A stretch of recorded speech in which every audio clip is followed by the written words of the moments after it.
Salut tout le monde, c'est Cynthia, j'espère que vous allez bien. On est samedi le 5 juillet. Bon, Yuki a décidé qu'il participait encore ce soir. Il était silencieux de toute la journée, depuis que je suis arrivée. Donc, je suis à ma mise à jour 45e semaine post-op de la sleeve gastrectomie. Pour ceux qui ne me connaissent pas, au plus haut... Non, c'est pas vrai. Mon plus haut poids enregistré, je commence à mélanger mes mots parce que ça fait tellement de fois que je répète les mêmes phrases. Donc, je vais essayer de le dire comme du monde. Au début de mon parcours, en décembre 2012, mon plus haut poids enregistré était de 280 livres. Le 23 août 2013, le jour de ma chirurgie bariatrique, j'étais à 238. Et aujourd'hui, je suis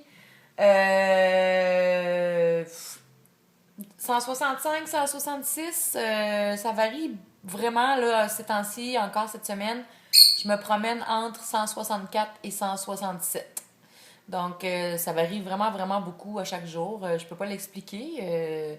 Il y a toujours des variations, mais là, c'est vraiment particulier. Je me promène vraiment dans... On dirait que mon corps cherche son spot, son happy spot. Donc, je peux pas vraiment l'expliquer. Donc, ce qui fait que j'ai un total perdu d'à peu près 115 livres depuis le début de mon parcours et à peu près 73 livres depuis ma chirurgie.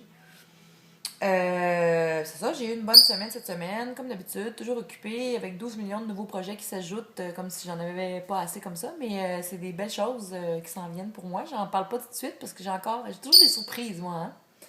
Donc, il y a des choses qui s'ajoutent à mon horaire, mais c'est pour le mieux, donc ça bouge tranquillement pas vite et je vais pouvoir vous en dire plus bientôt si ça se concrétise.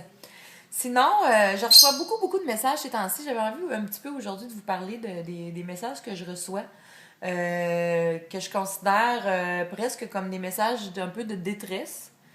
J'en reçois vraiment beaucoup, puis ça me touche vraiment de recevoir ces messages-là. Il y en a beaucoup qui se confient à moi et qui savent pas trop où se garrocher, qui sont malheureux. C'est beaucoup des femmes. J'ai pas beaucoup d'hommes qui m'écrivent, c'est beaucoup des femmes. Beaucoup qui m'écrivent, qui me disent, moi, je me trouve nulle, je me trouve grosse, je suis pas bien dans ma peau, je suis pas heureuse, j'ai l'impression que j'ai plus de vie, je sais pas où me garrocher, j'ai besoin de conseils, je sais pas quoi me fixer comme objectif, je sais pas par où commencer, à qui parler, où trouver mes réponses, je sais pas quoi manger, je l'ai déjà dit. Excusez, je regarde mes notes en même temps parce que j'ai fait un petit peu une synthèse du genre de messages que je reçois.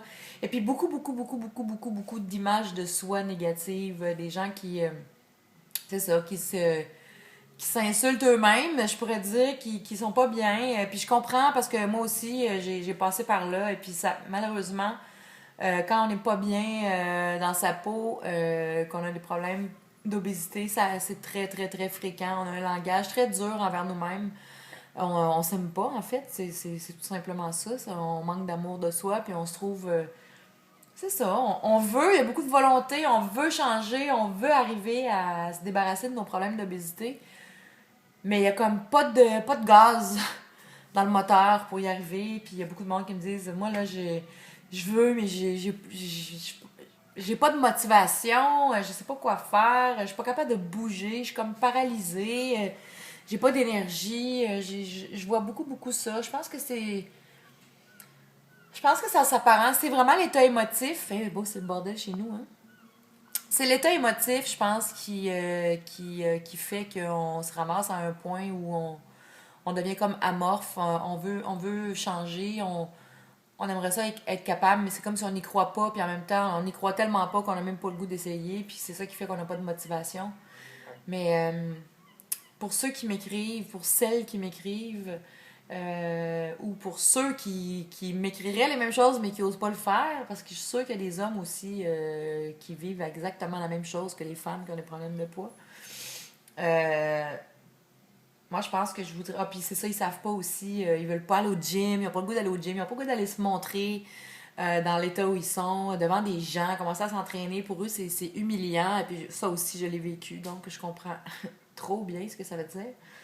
Donc, ils savent pas quoi faire finalement pour s'en sortir. Et puis, c'est pas évident. J'ai vécu cette étape-là. Puis c'est justement, à un moment donné, j'ai dit, OK, c'est assez. Mais moi, il m'a fallu avoir un diagnostic médical au niveau de mes articulations où j'ai compris que si je faisais pas quelque chose maintenant, j'allais pas bien vieillir puis que j'allais avoir des problèmes. J'allais devenir presque handicapée.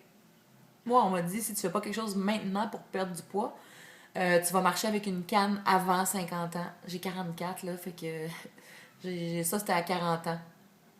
Donc, je me suis dit, j'ai pas beaucoup de temps pour me revirer de bord. Puis plus j'attends, plus les dégâts se font dans mon corps. Et puis, je voulais pas du tout vivre ça. Puis c'est plate qu'on soit obligé d'arriver au pied du mur comme ça pour décider de se prendre en main. J'aurais aimé ça, avoir l'ingéniosité, la vitesse d'esprit, l'intelligence, la finesse, l'amour de moi assez fort pour prendre cette décision-là avant. C'est mon seul regret dans tout mon parcours, c'est de ne pas avoir fait ça avant, parce que, tu sais, pas que je suis rendue une vieille picouille, bien que je m'en vais vers la bonne direction, mais, tu sais, j'aurais eu une trentaine pas mal plus agréable, pas mal plus dans le bien-être et dans la santé. Et puis, c'est ça. Mais en même temps, je me dis, ben, il est jamais trop tard. Faut jamais se dire qu'il est trop tard, que, anyways, il reste pas beaucoup d'années. Il y a toujours assez d'années. Tant que tu respires, il y a de l'espoir. Tant que tu respires, il y a de l'espoir. Tant que tu as la santé, il y a de l'espoir. Puis c'est ça. Faut juste comme... Quand cette roue-là tourne dans notre tête, là, ah, je suis pas bonne, je suis nulle, je suis pas capable, je suis grosse, je suis laite, je plais pas à personne, moi, je veux pas aller au gym, genre là, une grosse... Bon, j'en ajouterai pas, là, mais les qualificatifs négatifs qu'on peut se donner, il y en a toute une liste. Je vais pas toutes les nommer. Justement, moi, la première chose que j'aurais à dire aux gens qui se sentent comme ça, changer de discours. La perte de poids, là, 95% de votre perte de poids, là, ça se passe dans le coco, entre les deux oreilles. Et ça commence par arrêter de se bâcher, arrêter de se taper dessus. C'est déjà assez difficile d'avoir un problème d'obésité à régler.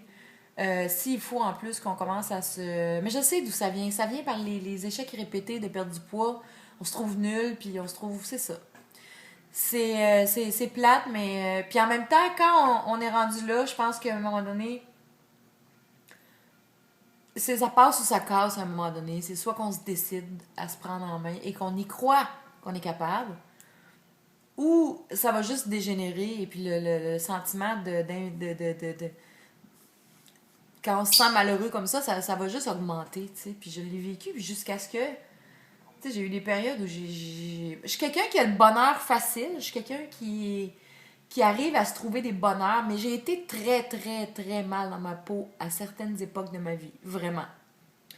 Donc, je comprends et je compatis et je comprends tellement ce que ça représente.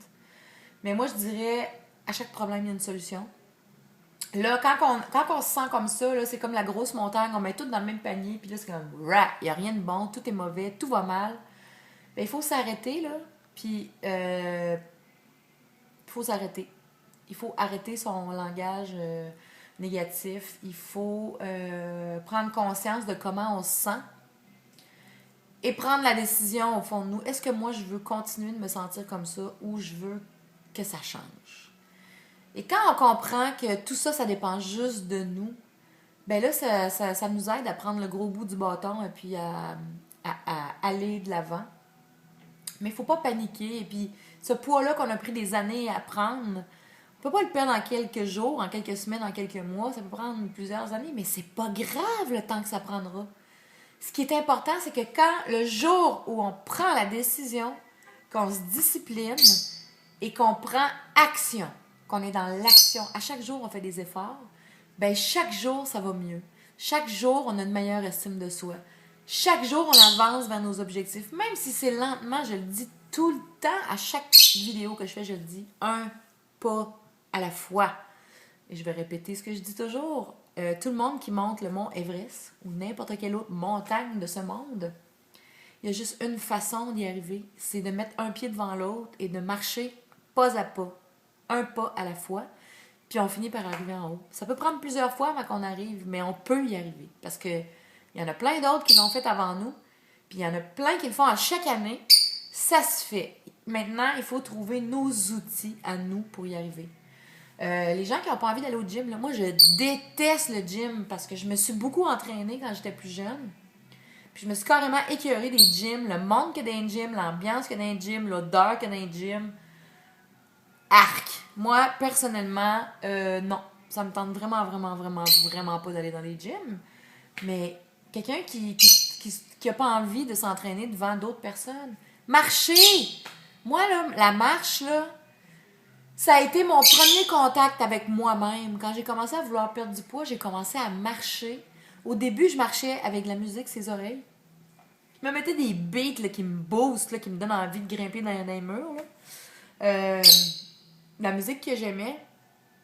Et puis je marchais au beat de la musique. Puis au début, là, ça commençait par 10 minutes de marche.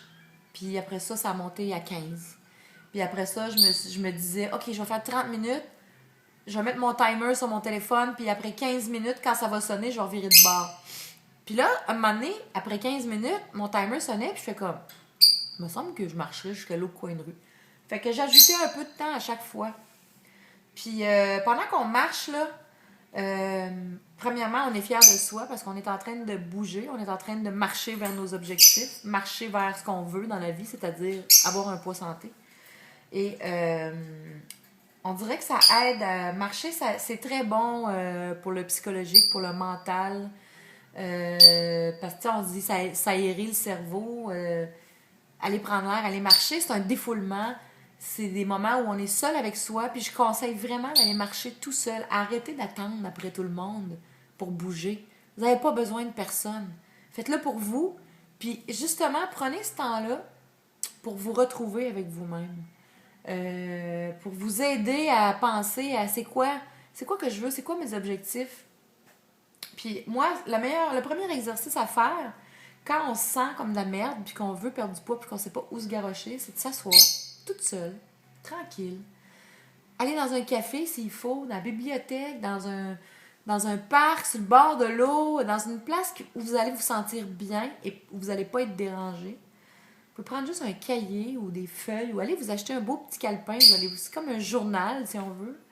Et là, vous allez écrire, premièrement, qu'est-ce qui vous rend heureux. Qui vous rend malheureux, c'est-à-dire. Qu'est-ce qui vous fait sentir comme ça? Qu'est-ce qui vous pose problème dans votre perte de poids? C'est quoi vos obstacles à tous les jours? Prenez tout ça, tout ce qui vous fait suer là, de votre obésité, écrivez-le. Une fois que vous avez fait ça, vous allez écrire qu'est-ce que vous aimeriez changer? Comment vous avez envie de vous voir dans un mois, dans 3 mois, dans 6 mois, dans 1 an, dans 5 ans? Qu'est-ce que vous voulez réaliser? Pas juste au niveau de votre perte de poids, mais en général. Qu'est-ce que vous voulez? Qu'est-ce que vous attendez de la vie? S'il n'y avait aucun... si vous étiez garanti de réussir, là, si vous étiez assuré de réussir dans votre vie, qu'est-ce que vous feriez? Au niveau de la perte de poids, au niveau de vos relations, au niveau de votre travail, dans toutes les sphères de votre vie, s'il n'y avait pas de problème d'argent, si vous étiez garanti de réussir dans tout, là, ça serait quoi votre vie? Écrivez-le. Ensuite de ça, vous allez regarder ce qui vous rend malheureux, vous allez regarder ce qui vous rend heureux et vous allez faire des liens entre un élément de ce qui vous rend malheureux versus quelque chose que vous voulez. Par exemple, si ça vous rend malheureux de peser 250 livres, et puis que dans votre liste de choses qui vous rendraient heureux ou que vous voulez réaliser, que ce serait d'en peser 150, ben faites le lien entre les deux. Ensuite de ça, vous allez reprendre... Ça se peut qu'il y ait des choses qui ne peuvent pas se lier à rien. Mais c'est pas grave. On fait un exercice, c'est un espèce de brainstorm pour voir... Attends, là, qu'est-ce qui va pas? Qu'est-ce que je veux dans ma vie? Puis qu'est-ce qu'il y a entre les deux? Qu'est-ce qui me sépare de ces objectifs? Non, de ces vouloirs-là, de ces désirs-là. Qu'est-ce qui me sépare de ça? Et là viennent les objectifs. Une fois que vous avez fait ça, bien là, vous allez pouvoir commencer à mettre des objectifs. Si dans vos trucs que vous aimez pas, vous dites, moi là, je suis écœurée, je suis dépendante du fast-food, là. J'en mange à tous les jours, là, puis je veux plus en manger. Ou je veux en manger juste une fois par semaine. Ben, c'est quoi les objectifs que vous pourriez vous mettre pour y arriver? OK, bon, cette semaine, puis c'est ça, vos objectifs, il faut qu'ils soient réalistes et réalisables. Ça veut dire que pour les réaliser, il ne faut pas que ça vous rende fou après 2 jours, puis que là, vous dites « Ah, fuck it, c'est trop dur! » réalistes et réalisables. Donc, vos objectifs vont être progressifs. C'est pour ça que je vous parle de dans 1 mois, dans 2 mois, dans 6 mois. Mettez-vous les laps de temps que vous voulez. Ça peut être la semaine prochaine, ça peut être dans 2 jours si c'est trop difficile pour vous. Mettez-vous des objectifs à court terme, pas seulement des objectifs à long terme. Mettez-vous des objectifs échelonnés par étapes et non juste des destinations ultimes. Tu sais, c'est un peu comme voyager. Quand on fait un voyage, là, tu sais, mettons que moi je décide, OK, je m'en vais en voyage dans le sud. Ben, c'est pas juste ça, là. C'est pas juste de. Je m'en vais en voyage dans le sud, puis ça arrive. Il y a tout un processus. Je vais aller m'acheter des gougounes, un maillot de bain, de la crème solaire. Je vais décider où je veux aller, quelle sorte d'hôtel. Je veux être proche de la mer. Je veux être en ville. Je veux une place où il y a beaucoup d'excursions. Ou je veux une place où il n'y a rien pour aller me reposer. Tu sais, tout ça, là, ça fait partie aussi du voyage. Mais je suis pas rendue encore, là, sur la plage, en train de me faire bronzer. Mais, ben, il faut que je pense à tout ça. Ça fait partie du processus, ça fait partie du voyage. Puis ce voyage-là, ben, je peux avoir des étapes aussi. Parce que, mettons que mon voyage me coûte 2000$, puis que je veux le faire dans 6 mois, puis que j'ai 6 mois pour ramasser mon argent, ben, je vais dire, OK, je vais regarder mon budget, je vais regarder ce qui me reste par semaine, je vais regarder ce que je suis capable de mettre de côté. C'est la même chose avec un parcours de perte de poids. C'est la même chose avec un désir de changer son style de vie, de changer des habitudes ou de changer des choses qu'on n'aime pas dans notre caractère qu'on veut améliorer. Ça fonctionne tout de la même façon. Peu importe c'est quoi le projet. Donc, par étapes, petites étapes, je peux me dire, OK, moi je mange du fast-food à tous les jours. Je veux me limiter cette semaine, je vais y aller juste 3 fois au lieu de 7. Tu sais, ça a l'air d'être un objectif peut-être qui peut paraître un peu poche, mais tabarouette!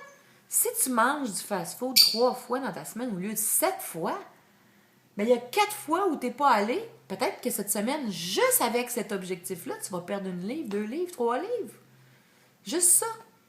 Fait que tu es déjà dans l'action. Tu as pris une décision, puis tu vas la suivre. Il ne faut pas voir ça comme une grosse montagne insurmontable. Il faut décortiquer tout ça, prendre le temps de s'asseoir, de réfléchir, puis d'être honnête avec soi dans ce processus-là et d'être réaliste. Moi, j'ai pas perdu 115 livres en 3 mois. Puis oui, il y a des bouts, j'ai eu des plateaux, puis c'était dur, mais je me suis dit, c'est pas grave, je suis dans l'action. Ça va payer à un moment donné. Si c'est pas aujourd'hui, ça va payer à un moment donné. C'est comme quand on prend des REER. Tu sais, on prend des REER, là. Hey, on prend des REER. Moi, j'ai commencé à 25 ans, 28 ans, je sais plus, à prendre des REER. Je suis rendue à 44, là, puis je prends des REER depuis que j'ai cet âge-là.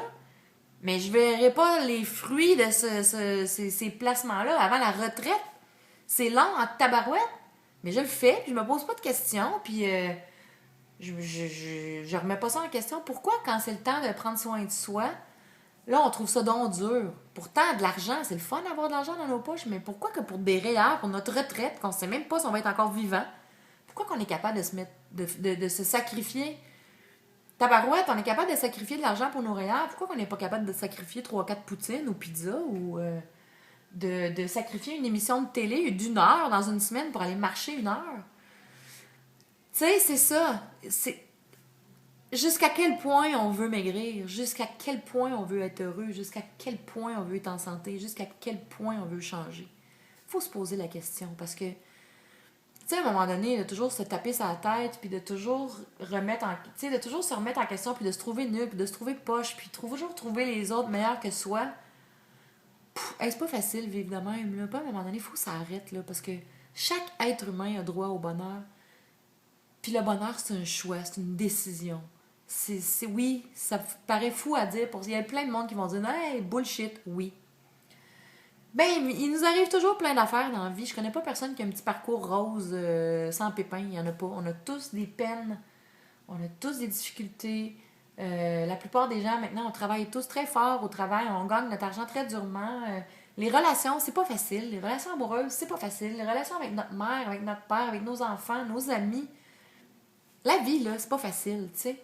Mais on peut-tu s'arranger pour que ce soit un petit peu plus agréable, un petit peu moins dur? La première chose à faire, arrêtez de vous taper dessus. Plus tu te tapes dessus, plus tu as envie de manger tes émotions parce que tu te trouves tellement nul que qu'est-ce qu'il y a de mieux qu'une bonne crème glacée, qu'une bonne poutine pour se faire du bien à l'ego? Puis parce qu'on se dit, la bouffe, on se le dit pas, mais c'est ça, la bouffe, c'est notre amie, elle est toujours là. On a de la peine, on mange, on est content, on mange, on est triste, on mange, tout tourne autour de la bouffe, mais ça peut être autre chose. Et puis ça peut être autour de la bouffe, mais de la bouffe santé. Puis tu sais, on peut manger pour vivre au lieu de vivre pour manger, tu sais. La compulsion alimentaire, la compulsivité, compulsion alimentaire, j'étais dedans, là, moi aussi. Là. Puis c'est quelque chose contre lequel je lutte à chaque jour. Mais le bien-être que j'ai en ce moment, le bonheur que j'ai d'être en santé, puis d'avoir tout fait ça, j'y pense, puis j'ai des larmes. Je m'excuse, je veux pas pleurer. Je suis super de bonne humeur, là, mais...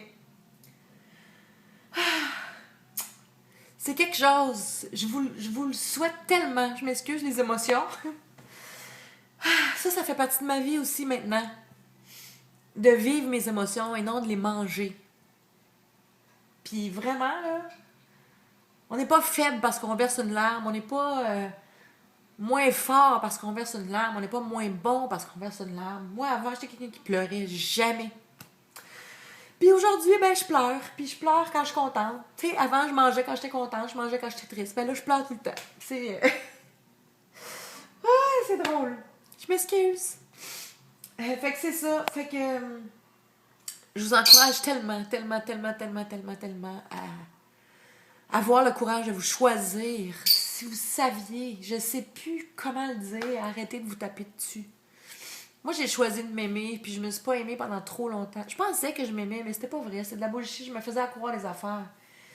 Je montrais aux autres, je me montrais au grand jour comme quelqu'un de jovial et bonne vivante, qui s'aimait, toujours en train de faire des blagues, mais si je suis honnête envers moi, là, si vraiment je suis honnête envers moi, moi devant le miroir, là, ben non, je m'aimais pas. Fait que c'est ça. Alors j'ai changé ça. J'ai travaillé fort, mais c'est un travail qui vaut tellement la peine. Arrêtez de vous taper dessus, je vous en supplie. Aimez-vous, vous avez la même valeur, même si vous pesez 300 livres, 400 livres, là. La personne que vous êtes à l'intérieur de vous, là, ben elle mérite d'être aimée. C'est pas votre enveloppe corporelle qui mérite ou ne mérite pas d'être aimée. Puis les jugements des autres, puis les paroles blessantes des autres, puis les gens qui nous disent « Hey, la grosse, tasse-toi! » C'est dur, mais à un moment donné, il faut dire « Hey! » Moi aussi, je suis une personne, puis même si je suis obèse, je suis une personne, puis je mérite la même chose que toi. J'ai la même valeur que toi. Puis non seulement il faut le dire aux autres, mais il faut se le dire à soi. Changez votre discours intérieur. Changez votre discours intérieur. Accordez-vous du crédit. J'en ai beaucoup qui m'écrivent, qui ont des problèmes de boulimie, qui se font vomir. Tu sais, je le dis toujours, l'obésité et ces problèmes alimentaires-là, c'est un symptôme de troubles émotifs enfouis au plus profond de nous. Puis malheureusement, les troubles émotifs et les troubles alimentaires liés ensemble, c'est très tabou. On n'en parle pas. C'est caché. À part le sensationnalisme, là, quand ils vont nous montrer des problèmes d'anorexie, ils vont nous montrer des photos très choquantes de gens qui sont sur le bord de mourir tellement qu'ils sont rendus maigres. Mais on peut-tu en parler de ce qu'on vit? Puis on peut-tu arrêter de se penser moins bon ou plus faible parce qu'on a un problème d'obésité ou parce qu'on mange nos émotions ou parce qu'on a un problème de compulsion alimentaire ou parce que on est obèse, on a des problèmes. Écoute, quand quelqu'un a le cancer, là, je veux dire, pourquoi qu'on voit quelqu'un qui a le cancer différemment de quelqu'un qui est obèse? C'est des problèmes différents, mais on n'est pas moins quelqu'un, on n'est pas moins important, on n'a pas moins de valeur parce qu'on est obèse.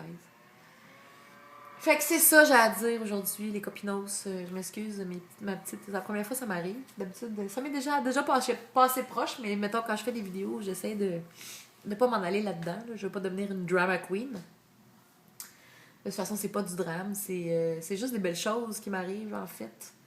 Puis je suis contente d'être capable de les vivre, mes émotions, aujourd'hui. Je suis pas... C'est pas parfait.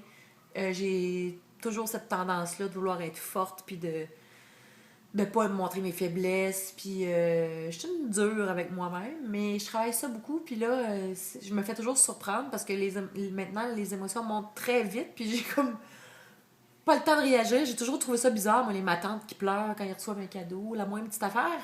Je comprenais pas ça parce que moi, ça m'arrivait jamais.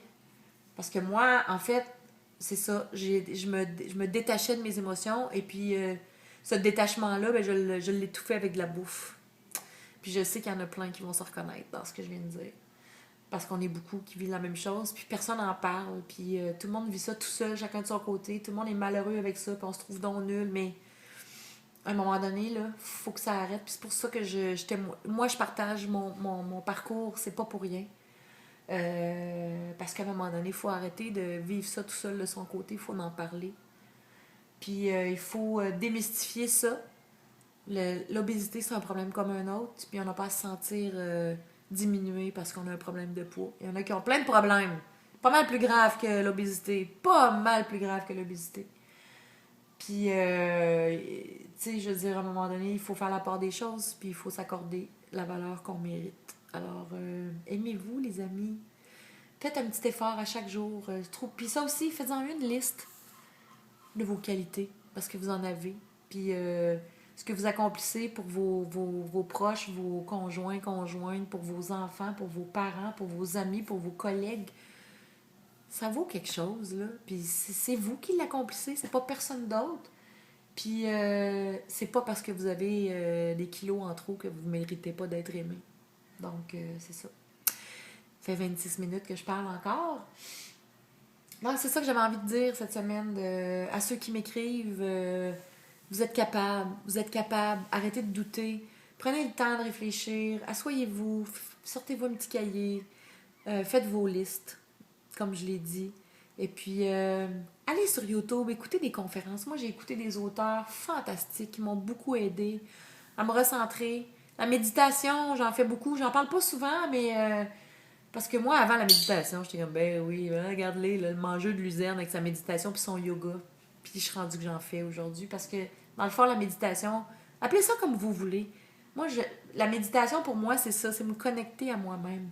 Puis c'est pas obligé, vous n'êtes pas obligé d'être assis en indien à côté d'un truc d'encens, puis d'être végétarien, puis de faire des hum. Tu sais, la méditation, là, des fois, c'est juste d'aller se promener dans un endroit qu'on aime, dans la nature, qui nous fait nous sentir bien, tout seul, avec lequel on se reconnecte sur nous, on se reconnecte sur notre moi profond, sur qui on est, pas sur notre corps, sur notre cœur, sur ce qu'on a en dedans, en dehors de l'enveloppe corporelle, sur la nature, et puis de se faire un espace-temps pour nous, puis vous n'êtes pas obligé de ne pas penser, parce que souvent on dit quand on médite, il ne faut pas penser. Moi, au contraire, c'est un moment que je prenais pour remercier l'univers, la vie, appelez ça comme vous voulez. Il y en a qui sont religieux. Moi, je suis pas quelqu'un de religieuse, mais je suis spirituelle. C'est ça, de peut-être retrouver un petit peu de spiritualité à travers ce processus-là et puis de prendre le temps d'être avec soi-même, de se retrouver, de respirer, de juste se nourrir de la nature, du soleil. Et puis des fois, ça peut être de prendre un bain et puis juste de comme mettre la switch à off, d'écouter de la musique. Trouvez votre façon. Trouvez votre façon. Tout le monde peut trouver. Tout le monde sait ce qu'on aime. Tout le monde sait comment relaxer, je pense en tout cas. Sinon, ben, il est temps de commencer à y penser puis de voir c'est quoi les façons de relaxer puis de vous retrouver un peu avec vous-même. Donc, c'est ça. Merci d'être là. D'ailleurs, je voulais prendre le temps de mentionner que je suis rendue à 1037 abonnés sur ma page Facebook. Je sais pas ce qui se passe dans mon Facebook ces temps-ci. Il y a beaucoup, beaucoup de nouveaux abonnés. Je veux vous remercier parce que je le dis souvent. Moi, je vais me mettre à pleurer encore. Ça m'énerve. Je suis pas habituée, OK? Mais les gens qui me suivaient, vous avez aucune idée à quel point vous participez activement à tout ce que je vis en ce moment, à mon bien-être, à ma motivation. Il y en a qui sont là depuis le début, puis qui m'encouragent, puis qui m'ont vu mon premier vidéo, puis qu'à chaque semaine, ils sont là, puis qui viennent toujours me faire un petit coucou. On se connaît pas, pour la plupart des gens qui me suivent, on se connaît pas personnellement, physiquement, on s'est jamais rencontrés, on s'est jamais assis à prendre un café ensemble.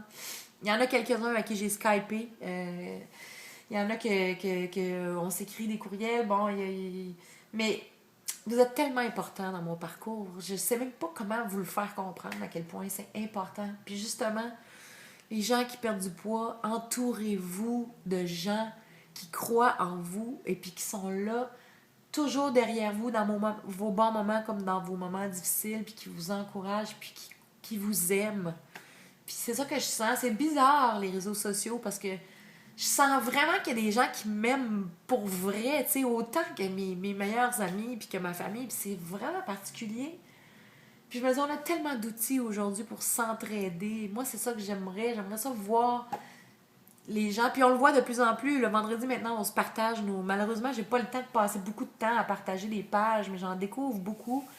Des pages de gens qui sont sur la même route, qui sont dans un parcours de perte de poids, de changement de style de vie, de retour à la santé. Ça change tellement d'avoir un réseau de soutien, un groupe de soutien. Peu importe c'est quoi votre groupe de soutien, si c'est vos enfants, si c'est votre famille, vos amis, vos collègues de travail, que ce soit YouTube. Moi, j'ai beaucoup, beaucoup, beaucoup écouté de témoignages sur YouTube, puis je suis rentrée dans cette communauté-là. Puis c'est ça qui m'a donné le goût de faire des vidéos moi-même, pour redonner un peu ce que moi je suis allée chercher. Parce que je suis allée chercher beaucoup d'outils moi-même. Tu sais, ce que tout le blabla que je vous fais, là, je suis pas un génie, là, je détiens pas la vérité, mais j'ai passé 3 ans avant de commencer mon parcours à écouter des vidéos. J'étais devenue une freak, j'en écoutais 2-3 heures par soir, souvent. La nuit, quand je dormais pas, j'écoutais des vidéos de parcours. C'est là où je suis allée chercher ma motivation, c'est là où je suis allée chercher mes outils, c'est là où j'ai commencé à faire de la méditation. Bref, entourez-vous, croyez en vous, puis donnez-vous une chance, un pas à la fois, puis vous allez y arriver en haut du mont Everest. Alors, je vous adore, merci d'être là, merci, merci, merci, merci. Excuse pour les larmes encore. Ça a l'air que c'est mon nouveau moi maintenant. Je vis mes émotions au lieu de les manger. Et croyez-moi, on devrait tous être comme ça. C'est ça. Les émotions, c'est pas pour rien qu'on les a. Je pense que c'est pour nous mettre en contact avec nous-mêmes et avec les autres aussi. Donc, vivez-les vos émotions au lieu de les manger. Vous allez voir, on se sent bien mieux. Alors, je vous embrasse. Je vous souhaite une bonne semaine. Merci d'être là. Merci aux 1037 abonnés de ma page Facebook. C'est fou. C'est complètement fou. Ça grossit tout le temps. Puis ça me fait triper. Puis ça me donne encore plus le goût de continuer à partager pour aider d'autres personnes. Alors, je vous embrasse. Je vous souhaite une super belle fin de semaine. Une bonne semaine. Et puis, si j'ai le temps de vous refaire un petit coucou cette semaine, je vais assurément vous en faire un. Alors, merci tout le monde. Je vous aime. Bye!